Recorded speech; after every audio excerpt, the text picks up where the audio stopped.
Shalom sahabat Repa yang terkasih dalam Tuhan. Narasi gelap. Kita hidup di zaman di semua orang suka membuka aib. Media sosial penuh dengan expose. Kesalahan orang diangkat, dosa masa lalu disebarkan, kegagalan dijadikan tontonan. Pertanyaannya, apakah Tuhan juga bekerja dengan cara seperti itu? Apakah Tuhan selalu menampilkan sisi gelap atau narasi gelap dalam hidup umatnya? Sahabat, kalau kita baca kisah Raja Daud dalam kitab lain, kita tahu ada banyak sisi gelap Raja Daud.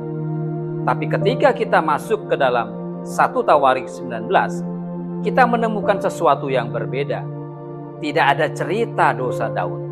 Tidak ada kegagalan moralnya. Yang ada hanya satu, kemenangan. Mengapa? Apakah Alkitab sedang menyembunyikan sesuatu? Atau justru sedang mengajarkan sesuatu yang lebih dalam? Hari ini kita akan belajar tentang satu tema, yaitu kemenangan tanpa narasi gelap. Dan ini bukan sekedar cerita masa lalu. Ini berbicara tentang bagaimana Tuhan melihat hidup kita hari ini. Sahabat, kita harus mengerti, kitab Tawarikh ditulis bukan di zaman Raja Daud, tapi setelah bangsa Israel pulang dari Babel. Umat Tuhan saat itu baru saja kembali dari masa pembuangan. Mereka kehilangan identitas, mereka tidak punya kekuatan politik, bahkan mereka trauma dengan masa lalunya. Mereka hidup di dalam banyak sekali pertanyaan.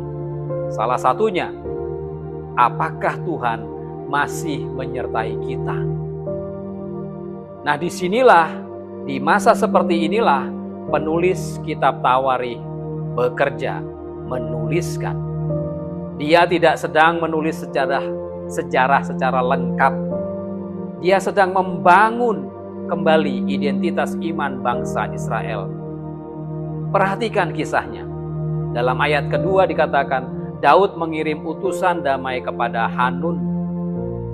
Ayat ketiga dikatakan, tapi disalahartikan. Kemudian ayat keempat disebutkan terjadi penghinaan. Dan ayat 8-10 terjadilah sebuah perang besar. Secara historis, ini konflik diplomatik yang berubah jadi perang regional. Tetapi penulis kitab Tawarikh tidak menyoroti politiknya. Dia menyoroti satu hal, yaitu Tuhan memberikan kemenangan kepada umatnya. Bahkan dalam ayat 13 dikatakan, biarlah Tuhan melakukan yang baik di matanya. Ini bukan sekedar strategi militer. Ini adalah teologi ketergantungan total kepada Tuhan. Sahabat, bagi umat pasca pembuangan, pesan ini sangat jelas. Bahwa masa lalu kalian mungkin gelap, tetapi masa depan kalian ada di dalam tangan Tuhan. Mari sekarang kita masuk lebih dalam di dalam bagian ini. Bahwa dalam teks Ibrani ada penekanan kuat di dalam kata-kata berikut ini, yaitu menguatkan hati, berani, Tuhan melakukan. Fokusnya bukan pada Raja Daud sebagai tokoh utama, tetapi pada Tuhan sebagai aktor utama. Menariknya, penulis sengaja menghilangkan detail tertentu yang ada di dalam kitab yang lain. Mengapa? Karena tujuannya bukan sekedar mencatat fakta, tetapi bertujuan mengarahkan iman bangsa Israel. Ini disebut sebagai pendekatan teologis selektif, yaitu sejarah dipilih, disusun, dan ditampilkan untuk menyampaikan pesan rohani. Pesannya jelas bahwa Tuhan tetap setia kepada umatnya, bahkan tanpa harus membuka semua luka masa lalu mereka. Sahabat, ini penting karena seringkali kita berpikir, Tuhan baru bekerja kalau semua dosa saya dibuka dulu. Tidak selalu. Kadang Tuhan memilih untuk memulihkan tanpa mempermalukan. Sahabat, dari sini kita belajar 3 kebenaran besar. Yang pertama, Tuhan tidak selalu mengangkat narasi gelap. Penulis kitab Tawarikh tidak menampilkan kegagalan Raja Daud. Bukan berarti karena tidak ada, tetapi karena fokusnya berbeda. Tuhan sedang membangun, bukan menghancurkan. Yang bisa kita lakukan, yang bisa kita hayati, jangan kira Tuhan ingin mempermalukan sahabat. Kadang Tuhan justru sedang menutup luka kita. Tuhan sedang memulihkan martabat kita. Tuhan sedang memberikan awal yang baru. Pelajaran yang kedua, Tuhan bekerja melampaui kesalahpahaman. Perang itu dimulai dari salah paham. Niat baik Raja Daud ditolak. Sahabat, mungkin pernah mengalami, sudah tulus tapi disalahartikan. Sudah baik tapi dibalas kejahatan. Namun lihatlah hasilnya. Tuhan tetap memberikan kemenangan kan saudara? Artinya, rencana Tuhan tidak bisa digagalkan oleh kesalahan manusia.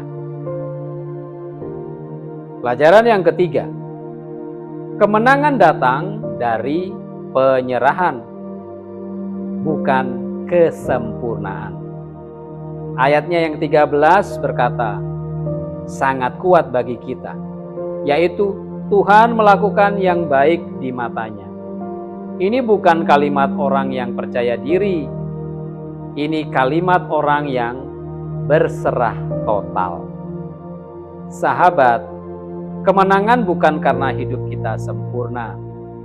Kemenangan datang ketika kita berkata, Tuhan, lakukan yang terbaik menurut kehendak-Mu. Jadi, sahabat yang dikasihi Tuhan, hari ini kita belajar satu hal besar, yaitu Tuhan bisa memberi kemenangan tanpa harus membuka semua narasi atau cerita gelap hidup kita.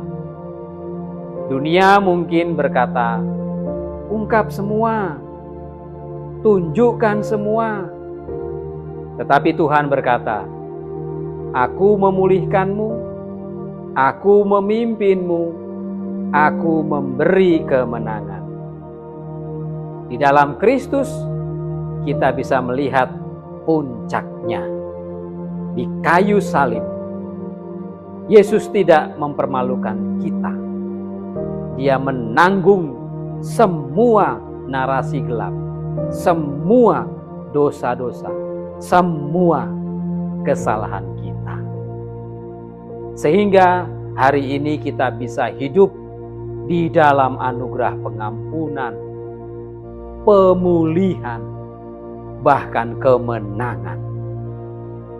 Pesan kunci bagi kita semua, jangan terjebak pada masa lalu.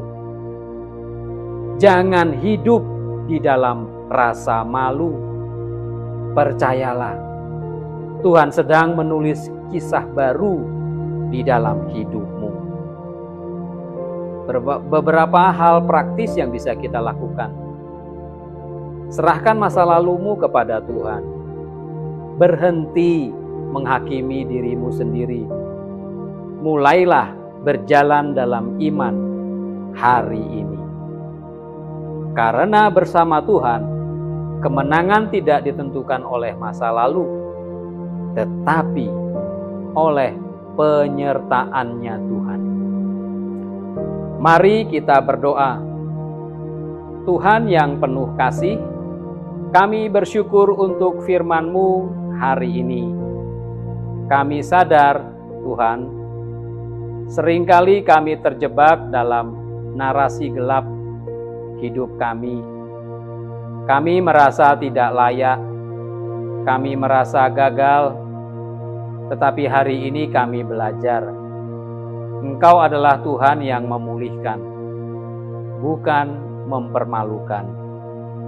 Tuhan, ajar kami untuk percaya bahwa Engkau tetap bekerja meskipun hidup kami tidak sempurna.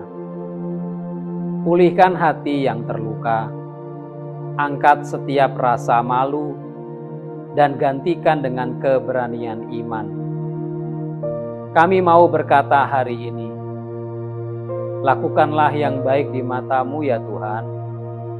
Pimpin langkah kami ke depan, berikan kami kemenangan demi kemenangan, bukan untuk kemuliaan kami, tetapi untuk kemuliaan nama-Mu. Di dalam nama Tuhan Yesus kami berdoa. Amin.